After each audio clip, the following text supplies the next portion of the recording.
Bonjour, je m'appelle Catherine Parr et je suis agronome et consultante en alimentation des chevaux chez Purina et aujourd'hui on va parler de foin et de fibres. La structure de la plante est faite de 4 composantes, la pectine, l'hémicellulose, la cellulose et la lignine. La pectine étant la partie la plus digestible et la lignine étant la partie non digestible.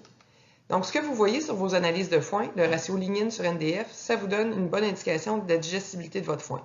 Plus le ratio est bas, plus votre foin va être digestible.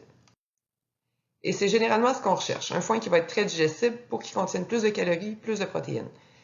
Par contre, présentement, si vos chevaux travaillent moins et ont tendance à prendre un peu de poids, c'est là que c'est le temps d'utiliser votre foin qui est plus mature, qui va amener moins de calories et moins de protéines. Au point de vue des remplacements de foin, ce qu'il faut savoir, c'est que dans les remplacements de foin, la fibre est très courte et très digestible. Donc, très intéressante pour venir compenser justement pour un foin qui est moins digestible. Et c'est là que c'est intéressant d'utiliser aussi des sources de fibres qui sont très digestibles, comme les cales de soya et la pulpe de betterave versus le son de blé, qui est beaucoup moins intéressant comme source de fibres. Ce qui est nécessaire pour un cheval, c'est de manger en moyenne 2,5% de son poids par jour, à moins qu'il soit au régime.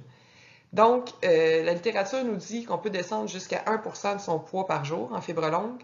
Par expérience, je ne vous le conseille pas. Moi, je descends plus en bas de 1,5% du poids du cheval par jour, question de prévenir les coliques. Mais n'oubliez pas que la fibre longue est la base de l'alimentation de votre cheval. Si vous voulez étirer vos réserves de foin ou si vous voulez augmenter la digestibilité de votre foin, vous pouvez utiliser des remplacements de foin. Si vous avez à remplacer une grande partie ou tout le foin, je vous suggère plutôt les gros cubes de mille-luzerne, par exemple, où on voit les brins de foin. Ça peut remplacer complètement le foin, la fibre est suffisamment longue. Par contre, si vous voulez remplacer une partie du foin, vous pouvez y aller avec un remplacement de foin, comme sur la figure à droite, qui va avoir de la fibre plus courte, qui va amener une fibre beaucoup plus digestible.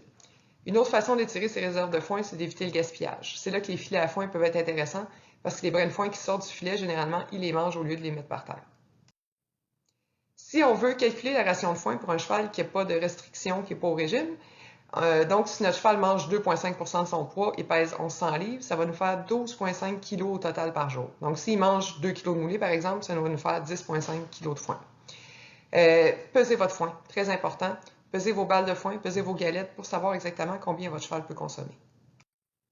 Si vous avez à rationner votre foin, comme on disait, on ne veut pas aller en bas d'1,5% du poids du cheval, donc ça nous fait 7,5 kg.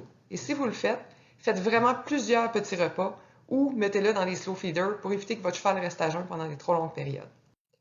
Si vous avez des questions pour nous, n'hésitez pas à communiquer avec nous sur Purina Connect. Vous pouvez aussi aller sur notre site, on a un calculateur de foin pour voir si vous allez avoir suffisamment de foin pour finir la saison. Donc, n'hésitez pas à nous poser vos questions, on est là pour vous aider. Merci, bonne journée.